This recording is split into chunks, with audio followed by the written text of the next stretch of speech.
Hey, I'm James. Welcome to Game Stories, where we write games that tell stories, and today we are talking about writing with variables. We're going to talk about that in two different ways. We're going to talk about debugging, which means how to figure out what went wrong, because inevitably when you start writing with variables, something doesn't quite work the way you expected it to. So we'll look at some common problems and see if we can solve them.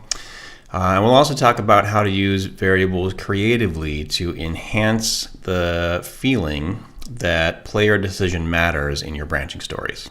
Okay, so we'll look at both of those ways. Let's start with some common problems with variables, see if we can figure out how to fix them. So I have preloaded a bunch of problems that I wrote for us to look at.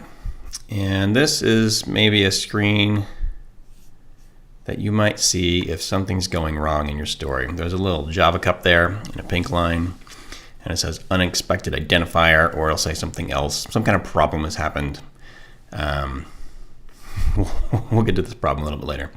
If you click on this arrow here, it'll give you more information about the error, and it just says, like, I don't understand it either, but usually it means that an expression was badly written. So we did some kind of thing wrong in the way that we wrote the code, but what and where, right? So one way to find out is to hover over the passage that's having the problem and click this little bug icon. That means it's going to start the story from that point, and it's just going to show you all the code. Well, I'm just going to show you some version of the code and give you an idea about where the error is happening in it. So let's run it in debug mode. Notice it looks the same, but down here in the corner I've got this little thing that says debug view. So let's click on that and look again. Now we got the same error, and we've got a little peek behind the scenes of what kind of code is running right now. Now keep in mind we're just starting from this passage, so if there's stuff previously, it's not going to know about that. But in this case, we just have one passage. And we've got an if statement that is registering false, and then we've got an else statement that's firing because the if statement it's connected to is not firing. We've got another one down here that's not working, and then this pink bar happens before any of that. So it must happen somewhere before this first if statement. So let's go take a look at that. Before our first if statement in this code, we've got this. So the error must be somewhere here, right? Because that's where it showed up. We can see we've got set variable number 1 to true. However, I made a pretty basic mistake, which is, remember that a variable can only be one word, right? So, and down here I've got it all as one word the correct way. So maybe that's a mistake. Let's try it. Let's see. Variable number 1 is true. It's matching with that variable. It seems like a good sign. Let's try debugging again and see what we get. Hey, we didn't get that same problem. We got a different problem that I'll show you what I mean in a second. But that problem cleared up. So far so good. So one thing, if you get an error message like that, is to read a little bit about it, look at debug mode, see if you can figure out where the error is happening inside your code, and then go look at that line really carefully and copy edit. See if the spelling's correct, see if everything's one word, see if there's extra phrases in there, or the spacing is right. Any little picky thing that's wrong is going to cause a problem. So, next problem. I've got this here. I'm testing to see if my variable is working. If my variable is true, it should say it's working. Otherwise, it should say it's not working. And when we run the passage, it says it's not working. Why is that? I'll just show you one more time. Run the passage. It's not working. But I just set the variable to true. How come it's not saying it's working? How come it's saying it's not working? Well, if we look really closely, we'll see that here it's lowercase v variable, capital N number, capital O1. And here I've capitalized the first V. So this is a completely, as far as the computer is concerned, this is a completely different variable than the other one. I have two variable number ones, one with a lowercase v, one with an uppercase v, and the computer reads those as different things completely. So as far as the computer knows, this variable is not set to true. It's set to something else. So to fix this, I just need to type a lowercase v. And you can see that now this variable is registering an agreement with those other two on the screen. Because capital letters is such a common error, spelling and cap locks is such a common error, there's kind of a standard way to do this, which is to always lowercase your first word and then use uppercase on the first letter of each subsequent word inside a variable name. So I've got lowercase variable, capital number, capital 1. That should be the pattern that you use. Or some other pattern is fine, but as long as you stick to a pattern and remember it, right, then you can maybe avoid some of those errors. So let's run this again and see if it says it's working. I can run in debug mode. Hey, it's working. One more error here that's not quite as obvious, which is this weird little question mark that's showing up. What's that about, right? Let's go look. I've got something set here that says if variable number 1 is false, will this print? And the answer is no, that's not printing. But it is printing part of the message that I wrote there because I put part of the message outside of this bracket. This is a common error, which is that you type some kind of code, but you put part of it outside of the bracket. So that part is firing, that part of the text is firing, but the other part is not because somehow, for some reason, you've got an extra bracket in there. So this ought to be here, in which case that little question mark won't show up. And if you put more complex stuff on the wrong side of that bracket, you'll run into more complicated problems like pieces of code are firing that shouldn't be firing, or new passages are showing up that shouldn't be showing up. Put the stuff in the brackets if you want it to follow this if statement. Okay, error set 1. Oh, what you want to see? Let's see the fix. Ta-da! No more question mark. Yay, it's working. Okay, error set 2 is a little different. Let's play from the beginning. We have a story here. It says we can go to the mall for an hour, or we can stay here and play video games. Let's stay and play video games. Video games are fun. Yay! Next.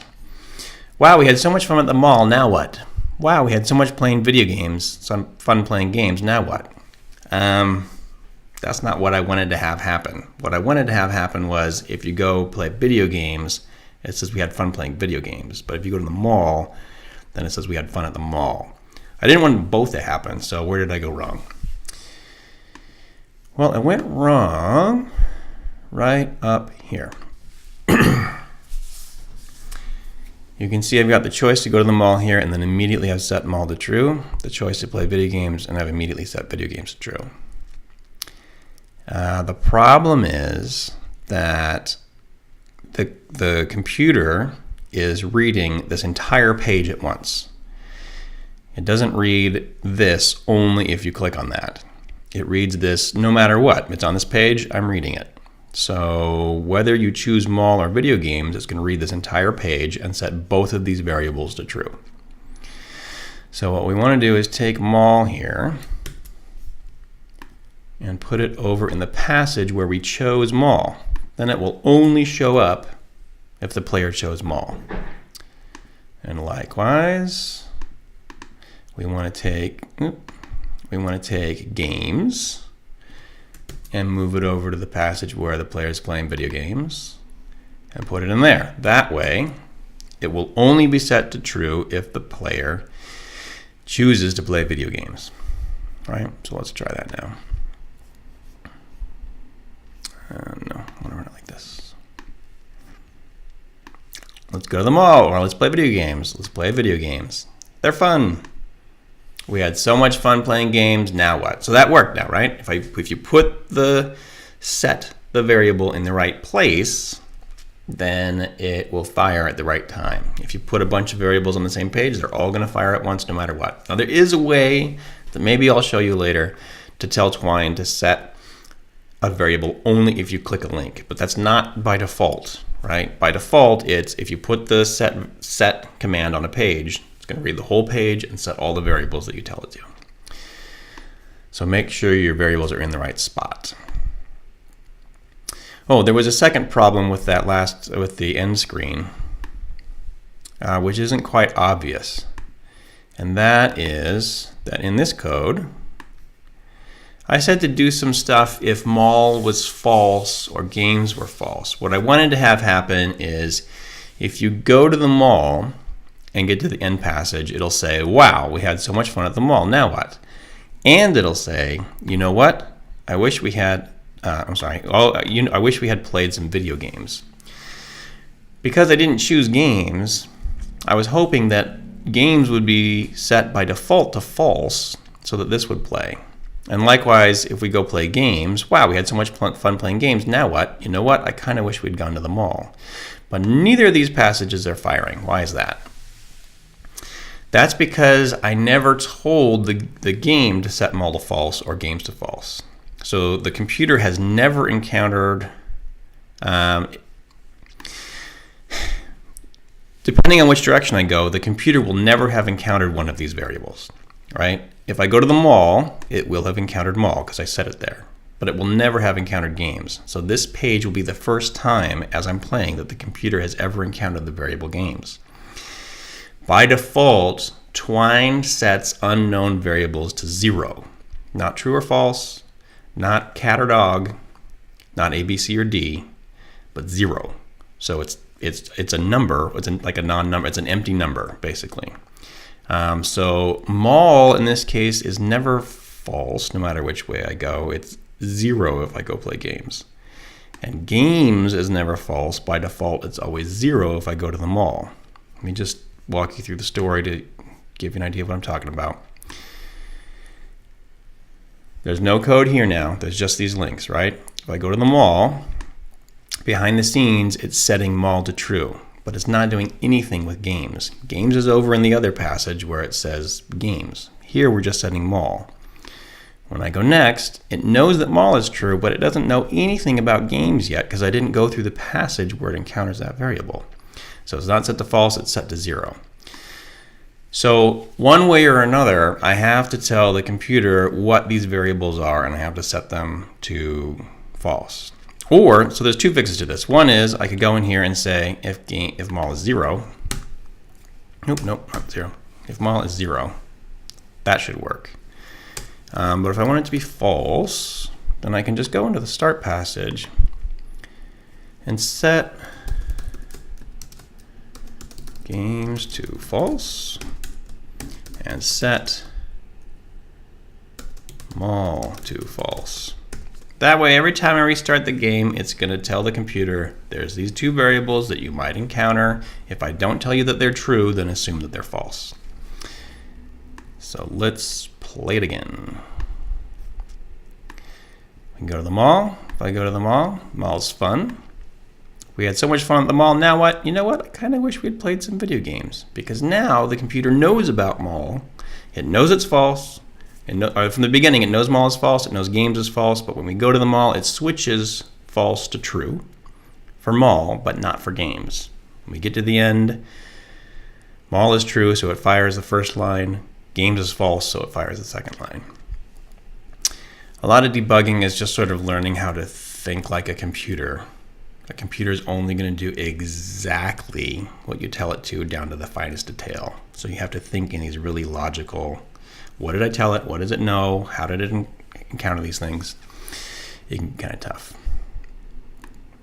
Okay. What if you encounter an error that I haven't covered here? Or you get some kind of pink error message and you cannot for the life of you figure out what the syntax is? What do? First and best resource to go to is the Twine forums at twinery.org. These are great. It's an active community. People will be helpful to you. At least at the time I'm posting this video, there's good support here and very smart people. So you can go here, you can write your question, you can post your code, you can say this is what's happening, this is what's going wrong. But like with any forum, before you start doing that, you want to read the pinned announcements at the top. First time posting, please read community guidelines. So make sure you know what you're doing, and these will give you actually some good insight into like how to structure a post that is more likely to get a helpful response. Meaning, title it with a question that's clear, post your code inside the body of the comment, etc. So it'll give you some good ideas. And it'll also probably say, use this search function. Before you go posting a question, type it into the search bar to see if it's been asked before. Odds are it has, or something similar has, and you'll learn something about how twine works. Oh, you know what? There's another place to look, which is Twine Harlow Manual.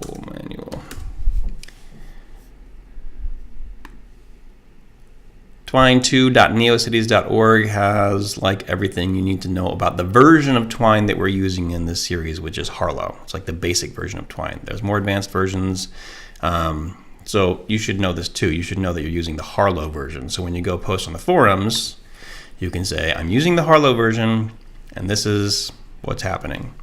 Because if you're using a different version, the code is completely different, and different kinds of problems will arise. But this...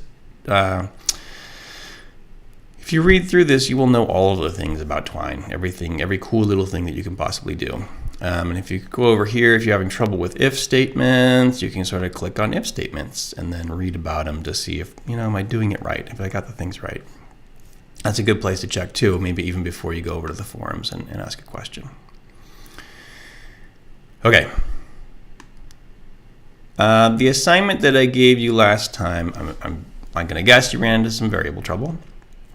But I also suggested, hey, maybe try to design something like Colossal Cave, or maybe take one of those parsley games like Action Castle and see if you can work that into a Twine format. If you did that, there's kind of a difference between that style of game and a branching narrative that I want to point out for future reference, basically. So here's my little example. I haven't set any variables in here yet, but I want to show you sort of structurally what I'm talking about.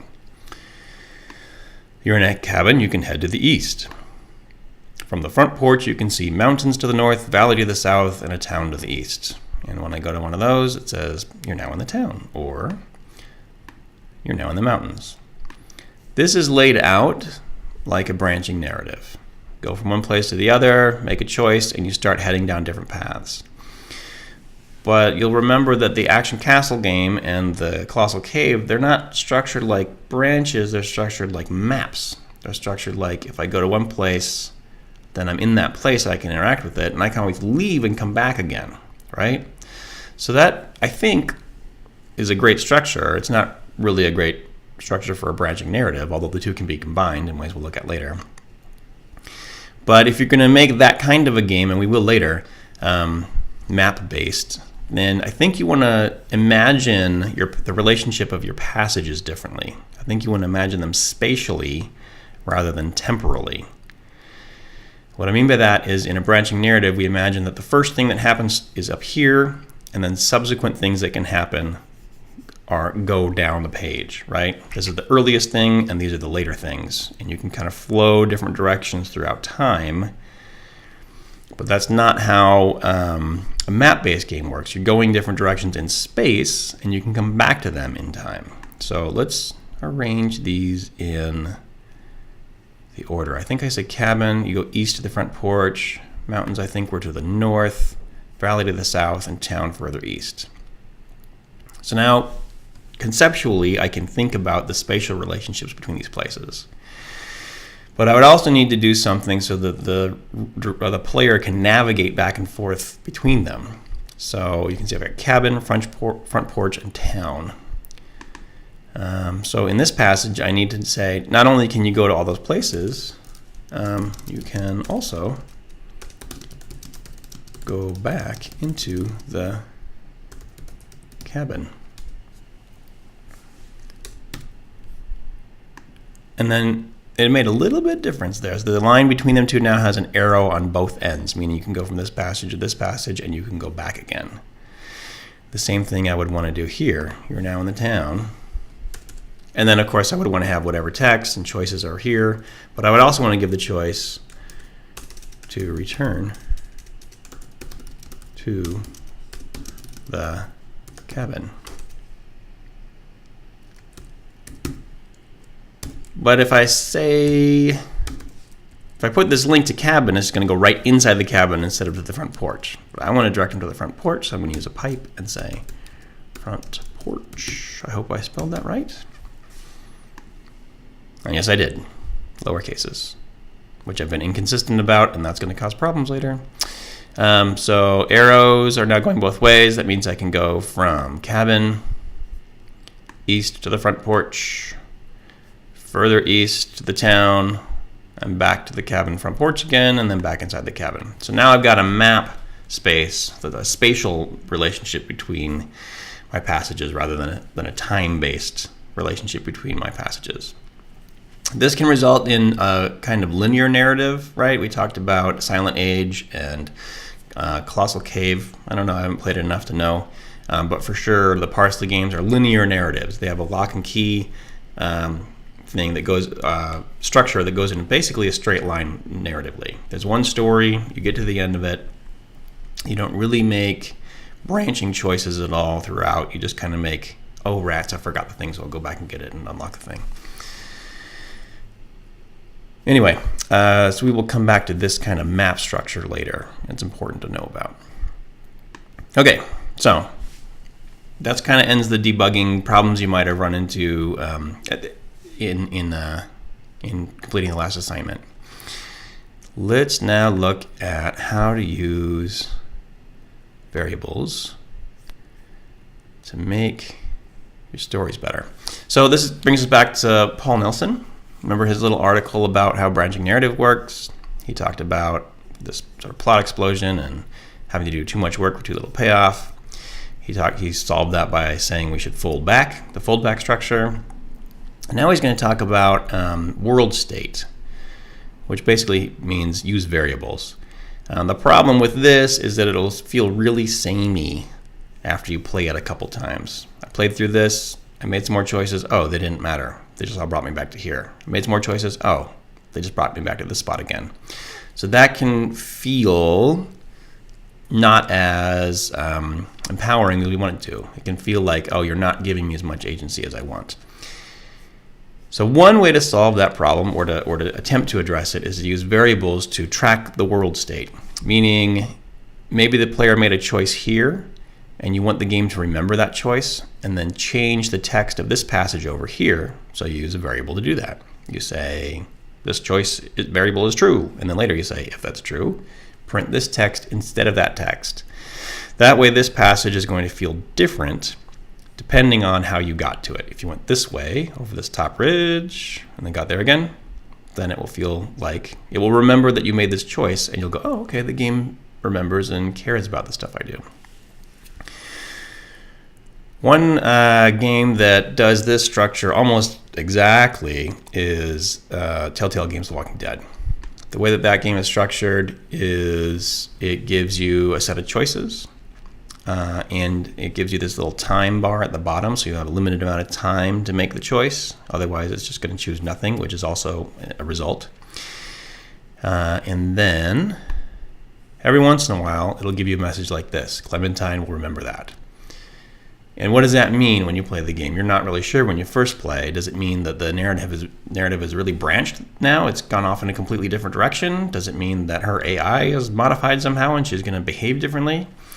Well, no, it doesn't mean either of those things. And if we look at this chart made by Evan Killam, we can see that the structure of The Walking Dead Season 1, and all the seasons really, is not very generous with its branching, let's say. It does branch, it gives you choices, and it gives you different content based on those choices, but it collapses, it folds back really quickly. And this is almost always the case. It folds back, folds back, folds back, so it's almost in a straight line, even though, depending on your choices, you do get different content. Occasionally you make a pretty major choice, which causes a major branch. In this case, it could be that a character is present or not, depending on what you've done. So this represents in episode 2 the presence or absence of that character, although you can see that the choices are a little bit different at the beginning, but then they're kind of the same, right? The structures are kind of the same anyway. They're just sort of mirrored based on if character is present, this, if character is not present, that. And then eventually it folds back in anyway. A because that character's gone now anyway. And then it gets back to really simple branching. So what does this mean then that Clementine will remember? How is she going to remember? How does it matter in the game? Well, it's not because things branched off wildly. This is basically the game telling you, hello, I'm setting a variable, and Clementine will later use that variable to say something different in a scene than she would have otherwise. And we can make that happen too. Let's go to an example. Remember I was working on this story about a lady going to work, getting in a car accident, and we gave her some choices about turning on the TV instead of getting ready or crawling out the window. In this passage, which we haven't written yet, she was going to crawl out the window and she was going to become a secret smoker, right? If you choose this option, you find out that she's hiding a pack of cigarettes in a kid's treehouse. So let's write that. She crawled over the roof and across a branch to the girls' treehouse. She pulled her pack of smokes. Grabbed a smoke from her pack, hidden under on top a roof beam, and snuck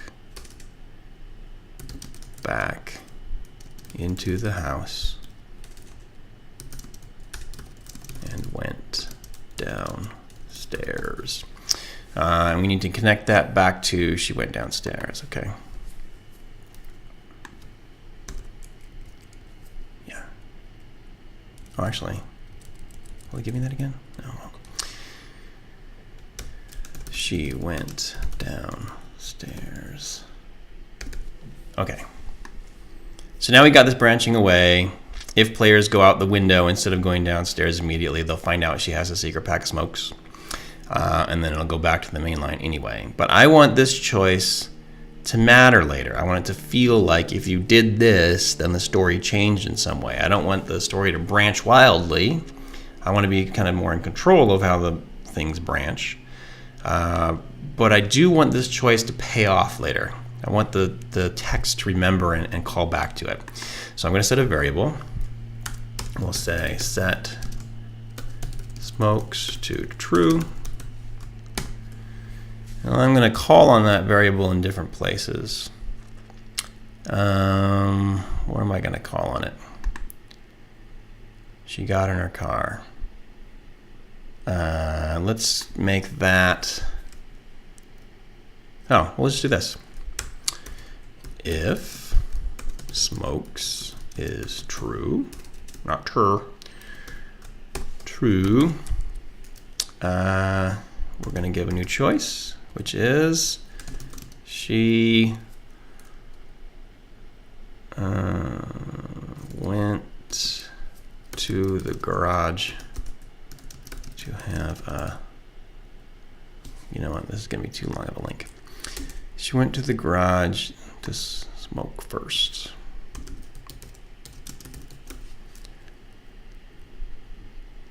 So if she has a cigarette, then she can make a choice to go smoke a cigarette before going to work out in the garage, right? And sure enough, there's my smoke first passage. And I can do something in there where she's having a cigarette and thinking and worrying that her husband will catch her maybe or something. And then I can link that back to she's in her car driving to work. I can make it pay off again later. Maybe she wakes up in the hospital bed, sees her kids are grown up now. Oh dear. Oh, a man and a woman. Oh, I made them both girls for the treehouse. Let's say 2 women. If smokes is true, she really wanted a cigarette. I don't know if I'm spelling that right, but oh well. So now if I play through the game, and let's do that. Let's play through the game. She woke up in her bed. She got ready for work. She crawled out the windows. She grabbed a smoke, went downstairs, had a cigarette first. I didn't finish that yet. Got in her car, checks her phone, has a horrible accident. She really wanted a cigarette. So you can see that this technology, right, this principle of setting variables can be used in pretty flexibly to alter the text of the story, alter the choices that players have based on little things that they choose to do throughout the narrative. And you don't have to branch wildly. You don't have to suffer from plot explosion. You don't have to write a billion different endings because you can fold things back in and then set a variable and make it pay off in a couple different ways later on. That way the player feels like they can read it maybe 2 or 3 times and it's a little bit different each time. The main story is the same. Maybe they can't control the fate of the character, but they can control how their character approaches that fate, right? With a pack of smokes or not. Okay, I think that's it for this time. We covered debugging, and we covered how to use variables inside of a branching narrative. We also talked about map structure a little bit, but that's mostly for future reference. We will come back to that. We will talk about spatial relationships between passages later. The assignment for this time is basically what the assignment always is. I showed you some stuff, go play with it. And the stuff that I want you to play with is the world state stuff. You've already got some kind of a branching narrative, right, that you've used to fold back in on itself. So add some variables to it if you haven't already and see if you can make them pay off in interesting ways later in the passages. Not to branch super wildly. You can add like new branching passages if you want to based on variables. But even sometimes just to change what a character says or the mood that they have or the reaction that they have to somebody. See what kinds of story effects you can get out of setting a variable, testing for it later. Okay? And that's it. See, just play around with it and see what kinds of things you can do. All right, that's it for this time. Thanks for listening, and I'll see you next time.